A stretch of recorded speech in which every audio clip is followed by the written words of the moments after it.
Hi, everybody. I'm going to stop you in the middle of your day right now, because I'm stopping myself in the middle of my day right now, just to talk about this thing called limiting beliefs. And why do I want to talk about this? Because I'm having a client conversation right now, a person that wants to book with me, giving them my calendar link and everything, and they're like, I've got these limiting beliefs I want to work through, and I've got these things, and I'm like, okay, well, let's get clear on this for a minute. And I'm sharing this video because I want to help you guys get clear on what this means too. So, let's say, for example, a limiting belief shows up because you want to do something, right? So you're like, great, I want to do something. Okay. And right when you want to do something, this limiting belief pops up that you label as a limiting belief, and you bought into this idea that those things are real and they exist and they matter and that they're based on all these things in your life and all this other stuff. And whatever, maybe some of that's true at some time. But here's what I want to share here, and I just want to kind of give you a new paradigm of what this really means. In my experience, this might not be true for you, but in my experience, and myself, and working with hundreds of clients at this point, this is what I've noticed. What I've noticed is this. Nobody has a limiting belief. I don't believe that. I don't think that that's true. I think you can have beliefs that relate to the way that you live your life right now, but that's not limited right now. Does that make sense? It's only limiting when you're attempting something else. But then the other question is, well, most people, think about it. If you want to go buy something, if you want to go buy a Christmas gift, or you want to go buy something for yourself, you don't normally have a limiting belief when it comes to things you really want to do, or things that you really see could benefit your life, or might actually solve a problem for you, Like, for example, I just bought a new house. Welcome, everybody. It's my new humble abode. And I'm like, you know what? I want some gutter protection. Why not? Because I don't like going out there and cleaning gutters every year, so why not? I'm just going to go do that. So there's no limiting belief there. Does that make sense? So it's like things that are normal, things that are logical, things that you know that you want and can help you. You don't have these limiting beliefs around, right?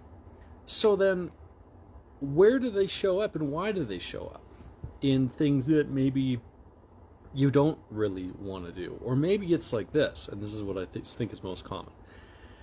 I'm about to do something that I haven't fully thought out the consequences of. I haven't fully thought out the responsibilities involved in, and therefore I'm terrified of actually moving forward in this direction. And no wonder I have a limiting belief, because that's me attempting to protect myself.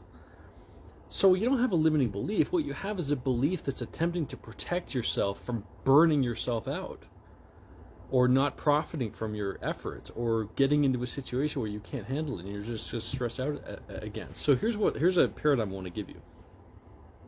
Limiting beliefs follow people with suicidal agendas. Now, hang on. I'm going to deflate that a little bit. What I'm really saying there is that limiting beliefs follow people who essentially want to sacrifice themselves. They have an agenda in their life, and they're like, you know what, I think I need to do this. I think I need to serve people. I think I need to do this thing, or I think I need to do this whatever. And my limiting belief shows up literally as a protection mechanism to help you stop yourself from doing something that you haven't clearly thought about. You haven't clearly looked at it. Now, for example, that's not true every single time. You might have a limiting belief that's like a fear, right? That's true. You can have those. But again, like, fear and excitement are kind of the same thing. And it's important not to confuse those things. I mean, I might be sometimes scared to get up on stage and play guitar or something, but that's usually because I haven't practiced a song enough. But when I get up there, I might like it, and I might enjoy people saying, wow, he's really good, or whatever, or just enjoying their time, or giving the pleasure of listening to music that they've heard before in a new way, maybe. Cool. So there's fears, but these people talk about limiting beliefs. You might be talking about limiting beliefs. You might even be reading a book that talks about this. And there's a lot of deep work. I'm just going to share that. There's a lot of deep work that's involved in really understanding what a limiting belief is.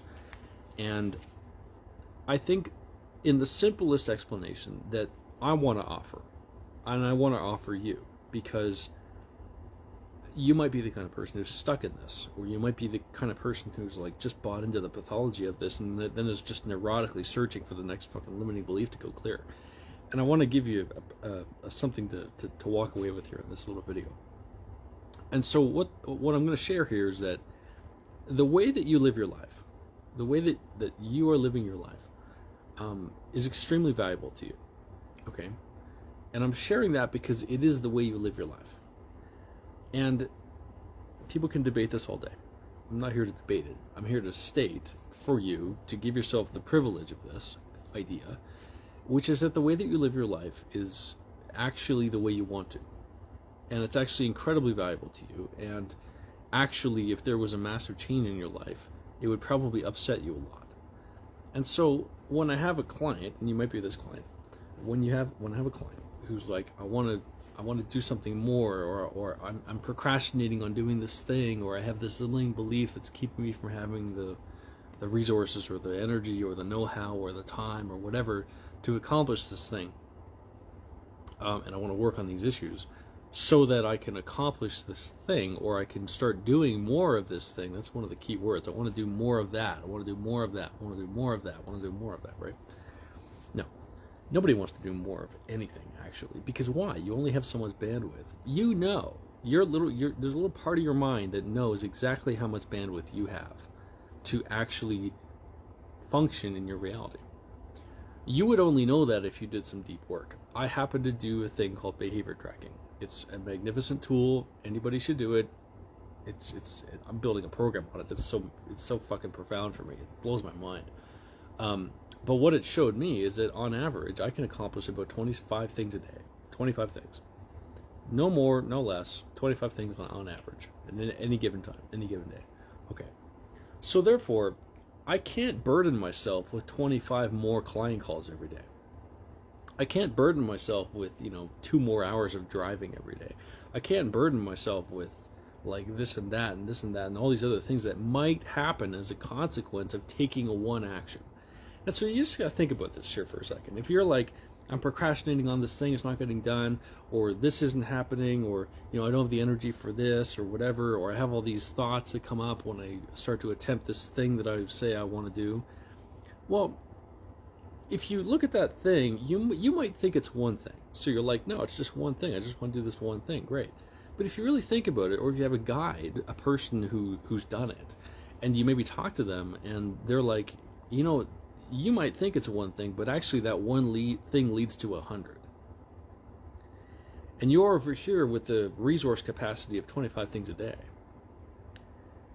Wouldn't it make sense that if you were aware of the 100 items that are about to happen by you taking this one action, that you might compare those extra 100 pieces to the 25 that you do already and be like, shit, I can't handle that. That's going to be hard. Oh my God. So isn't it possible that these limiting beliefs are there to help you stop yourself from taking on a responsibility which is way beyond your capacity right now? Doesn't mean you can't do it. Doesn't mean you're not capable. But it might mean that you don't really want to. And that's really important to understand. Because I know, and I know lots of people, and I know in my own life, that we people, you, me, can say we want to do something and spend a long time saying we want to do that and never actually do it. And there's lots of reasons why we don't. And I think the most profound, or one of the most practical and one of the most, I'd say, honoring perspectives that you can offer yourself is just to say that, you know what?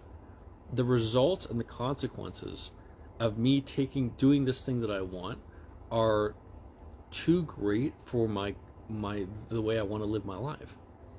And so therefore, all that really means is that the way you live your life is way more valuable to you than the consequences, or the costs of the action are bigger than the rewards in that sense, or it would cost too much to your current reality. And here's the thing: if we come from that perspective, and I just want to offer this perspective for you, if you come from the perspective that the way you are living your life is actually way more valuable to you to any alternative for lots of different reasons, but let's just say that. Well, then it's not that you want to do more, or it's not that you need to do more in order to accomplish something, or that you're somehow desperate, or you're not doing your life right. Actually, what that means is that your life is perfectly fine. You're probably a friggin' master of living your life the way you are. You're a master of it. And if you just admitted that, then you might have a little bit more discernment in terms of setting up goals for yourself that you say you want to do that aren't doing. Okay? So, how do you counteract that? Well, I just told you, actually. You honor your life. You look at your life. You track your behavior. You find out what you do every day. You look at the average of that over 2 weeks, 14 days, or 30 days if you want to. I did the behavior tracking of 35 days the last time. And you take the average of that, and then you reconcile all the things you do every day against a goal that you're setting for yourself. And if the goal that you've set for yourself has 0 to 10% of your daily actions actually working towards it, well, then you might consider just dropping it and give yourself the benefit of a doubt and be like, you know what, I'm going to bet on myself and I'm going to stop doing that thing. That might work.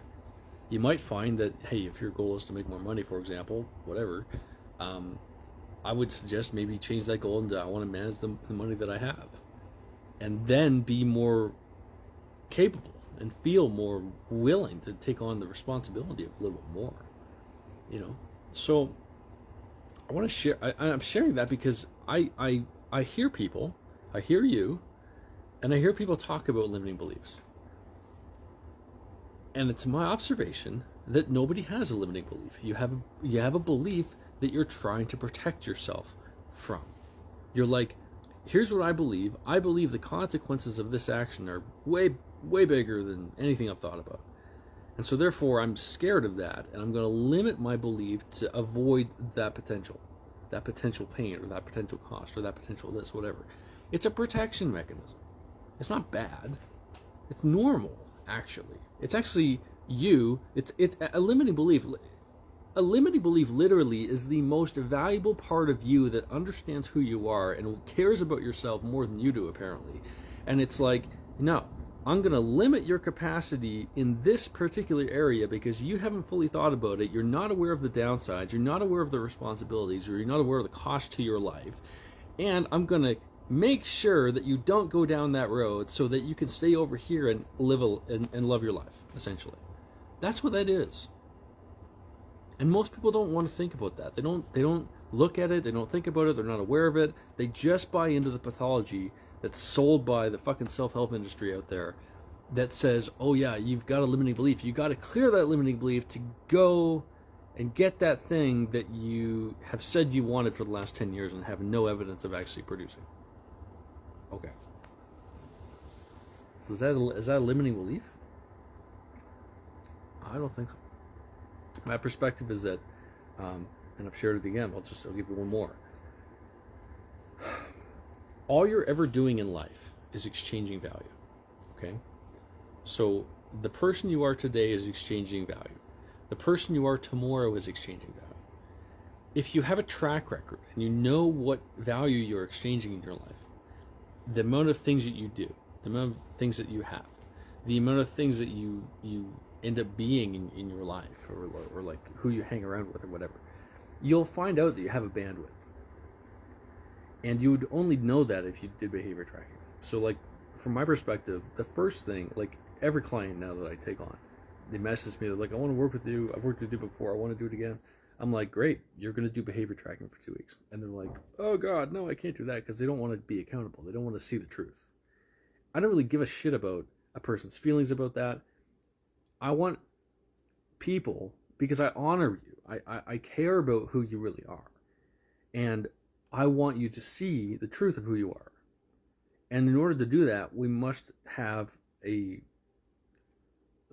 scientific database of what exactly you're doing. And when we have that, then we compare that against your goals, or what you say you want, and we might realize that most of your goals are fucking fantasies, or they're not real, or they're injected values, or they're someone else's goals that you've just bought into that you think you should have. And then when we delete those things out and we start saying, okay, what actually might benefit your life? What can we do to actually improve your particular, unique, and specific situation? Because you're not Tony Robbins. Does that make sense? You're not Eckhart Tolle. You're you. You're you. And I care about that. Because that's what I care about with myself. So when we find out what that is, who you are, we find out who that is. And then we start looking at your life and the things that you do. And we're like, okay, how can we improve this? What can we do differently? How can we make you more intentional as opposed to just attentional? Spending all your time paying attention to things that don't fucking matter, right? That's the goal. That's the real goal. You know, I've spent a lot of time in the personal development world working on myself, working with people, trying to help people, trying to figure this out, trying to find a way, some kind of rite of passage or some right way that would help.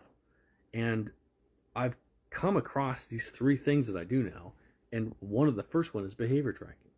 And I'm doing it now because I'm unwilling to do anything else, because I'm uncertain that if I started just with psychology or just with this or just with whatever that people mostly want because they bought into these books and stuff and they listen to all these people selling shit, if I don't do the behavior tracking, if we don't know who you are, then I'm not helping. And you're not helping. And you might be trying to solve a problem that you don't actually have, which is amazing to me. And therefore, it's like, why the hell would I charge you money for that? Like, I would feel like shit. That feels awful for me. That's like fraudulent, fucking bastardized capitalism in some version, right? So that's my perspective. You have so much bandwidth. We figure that out with behavior tracking. Then we compare that against the goal you're setting, and we'll find out, oh yeah, no wonder. No wonder you have a limiting belief around this thing that you say you want to do, because the consequences of that would blow out your bandwidth and add so many things into your life that you're not ready for and don't want to be responsible for. No wonder you're having a limiting belief around that. Thank God you have that limiting belief. Holy crap, right? That's my point. Nobody has a limiting belief. You have a belief that shows up around an area and an intention and a goal that you're setting in your life, which is incongruent to your bandwidth. And if you don't know your bandwidth, it becomes very easy then to buy into a book or a teacher or a seminar or some workshop or some YouTube video or whatever the hell that somebody has put into your life that you've bought into that says, yeah, because I don't know my bandwidth, I don't know who I am really, I don't know what I'm up to in my life, I don't know my values, yet, at the same time, I compare myself, because I don't know all those things, to everyone else, and I think I'm falling short, and therefore I have a problem, and now I must go and set an agenda of my life to be and do and have all this other stuff over here, which isn't actually what I want. But I don't know what I don't want, and I don't know what I really want, because I haven't tracked myself. I don't actually know who I am. I'm not starting from the foundation. I'm over here playing a head game, trying to escape my suffering, and in doing so actually creating more, because you will automatically live your life. You will never live someone else's life. All you can do is really improve your situation, and then just keep improving. And the more you do that, the more you expand, the greater your potential for transforming your lives and the lives of other people and the planet and the world and the universe, essentially. But that's how it works. And most people don't do that. Most people would rather just suffer in their psychology and suffer in their pathology and suffer in their feelings and never actually take on the actual work of just, let's find out who I am right now. Let's look at that, let's work with that, and let's improve that situation so that tomorrow, hey, I've maybe deleted a little bit of bandwidth and I can add a little bit more that's more refined and more intentional, right? That's the idea. So anyway, I wanted to share that, and I appreciate you for staying, watching that. I hope that makes a difference in your life. Let me know in the comments below. Bye. See you later.